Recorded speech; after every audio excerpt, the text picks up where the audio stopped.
I am back with Kirk Lehman from our Guatemalan hangout in the hills above the rebel stronghold.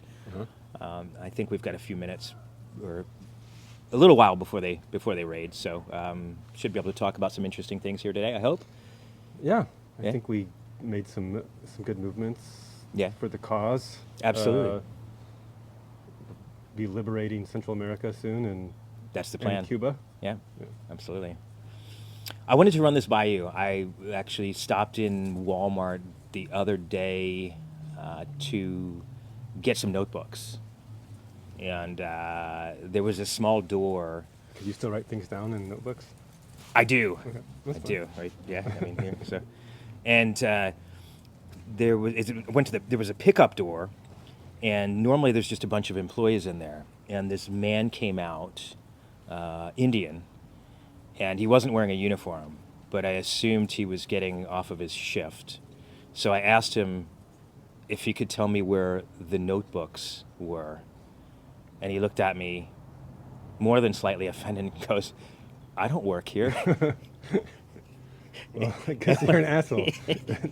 So when I looked more closely, I realized I should have figured that out because he had like a 6-pack of brawny paper towels, the quicker picker-upper, and was carrying bags in his other hand. But somehow I missed This episode it. is brought to you by Brawny. But I missed all of this. And he clearly was offended. He said, "I don't work here." And behind him were like 7 employees, so he was the only non-employee. It looked like he had just gotten off his shift. Which raises the question, was I singling him out because he was a POC? And I am very confident that it had nothing to do with the color of his skin. If he looked the way that he did, in a nondescript black shirt and khaki pants, and he was white, I would have asked him the same question. This is like a room where typically you only see employees. I can't help but think, though, that he went to his car and possibly, in the era of wokeness, determined that I did what I did because of the color of his skin. It's as if we've been taught to think that way. Any thoughts? I think it sounds like you're canceled. That should be canceled. And yeah, he was very offended. So I don't know what he walked away thinking. I've done that before at a restaurant. Just went up.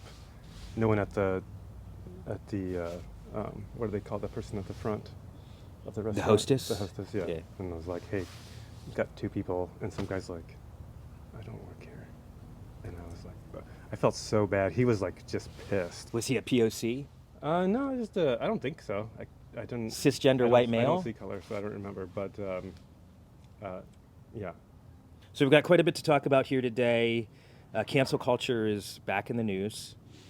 One theme, I don't know if you've encountered this, that seems to be coming up is there are fewer cancellations, according to some people. That we have reached peak cancellation.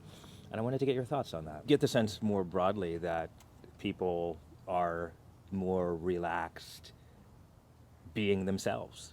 I think so. Compared to 2021, I think people are. Any signs you see? Any signs? I don't know. Are you seeing people wearing blackface for Halloween yet? I mean, I know that you are planning on doing that, but That was supposed to be a secret. Not supposed to give away my Halloween costume before the big day. no. But I feel more comfortable talking to people about sensitive issues. Like the word woke and wokeism is become more of a joke, or it's not taken as seriously, and you can sort of talk about what you want to talk about. Do you think there's this growing understanding that people who are canceled aren't necessarily as crazy as they've been made out to be? And therefore maybe tolerance will grow out of that. I don't know. Because I think initially this idea of cancellation, the assumption was you're a horrible person. And now people have had time to look at what people are being canceled for. And more questions are being raised about the cancelers themselves. You were talking about wokeness and how the associations we make with it have changed. And I think one of the associations people are making is it's rather absurd and intolerant, absurd in its intolerance.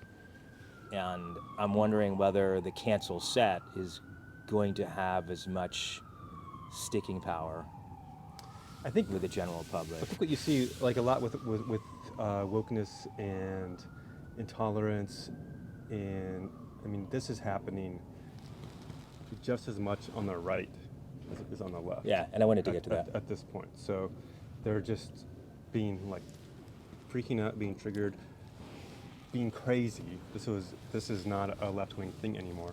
And now that it's happening on the other side just as much, they're sort of like, okay, I want to distance. People are kind of like seeing how ridiculous it can be. And yet But it seems it's not a good thing that it's happening on both sides, but hopefully that will sort of settle a little bit. And so people who maybe before would give cancellation a free pass because they shared the same side of the political divide with those doing the canceling, now seeing the other side of the political divide doing it are maybe more inclined to wake up to the fact you don't that see this how is ridiculous it is when you and your friends are doing it until you see other people on the other side. Maybe. And yet it seems to me we've done so much damage with cancel culture. It's become so pervasive. The smallest thing can get blown up in the social media age. I can't help but wonder whether people have been so traumatized and have settled into a kind of self-censorship that the only way out of it is not for this to just dissipate, but for people to mindfully push back and inspire others to do the same. I think that will happen. Like, okay, this is not this sort of cancel culture. As much as I hate that expression, whatever, it's not in vogue and as much anymore. It's kind of blah.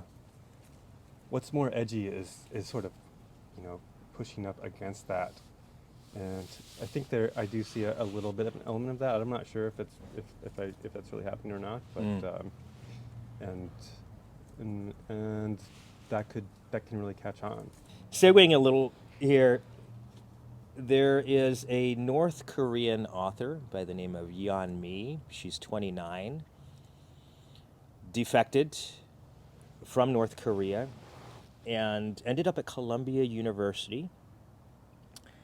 And she is blasting woke culture on campus. She said people there are looking to claim victim status and trying to gain oppression points.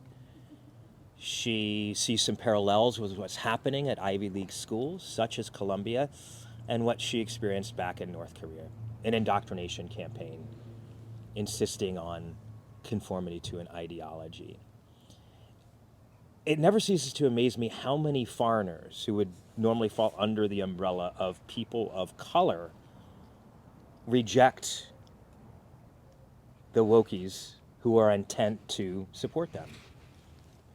Whatever you grow up with is which is the only experience that you really relate to oftentimes. So it's hard to look back and see that was real oppression and that was something that we overcame. You don't really care about that, especially if you're a youth. All you know is what happened since in the past like 5 years. So yeah, but if you're coming from a different country where there's real serious oppressive states, governments, and so on, it's easier to see that what's wrong with a particular subculture. So she can see that, and most Colombian students probably can't, and it probably seems just insane to her. Well, I mean, I've talked before about how, the woke set means well, and I question how true that is. I, for example, was reading about Nicole Hannah-Jones, whose approach to history obviously is very flawed,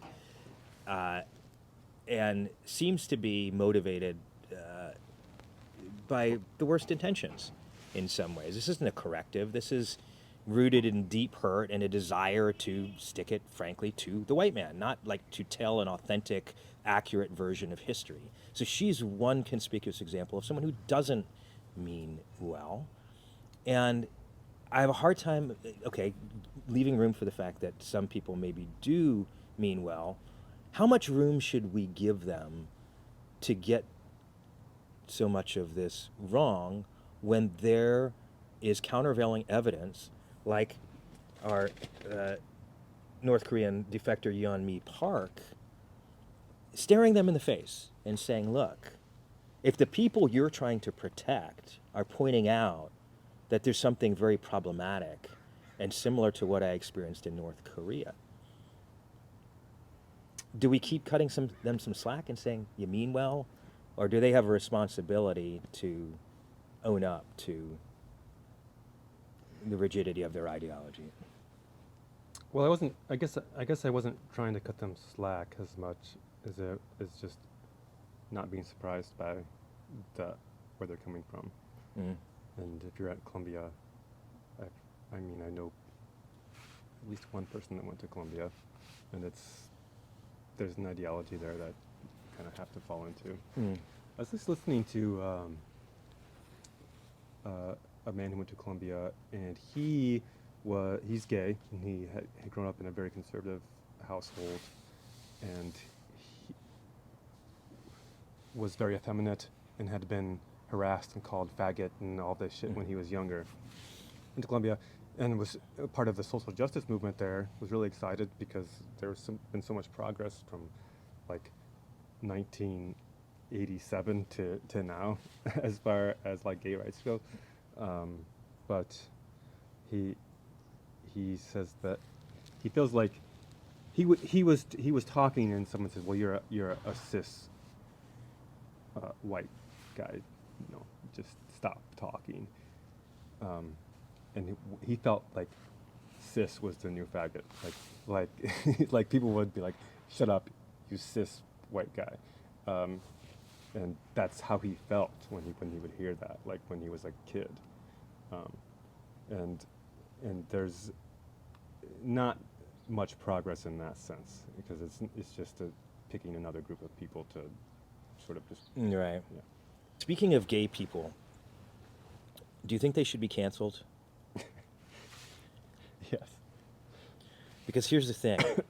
Depends if they're They culturally appropriated the word gay from happy people.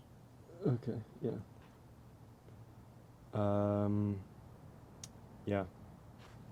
I don't know what to do about that. We'll have to come back to it. But just a thought. As you might think it's ridiculous, but I'm sure it'll be a It'll very catch on. serious discussion Fuck, at some dude. point. That's not what I wanted to happen.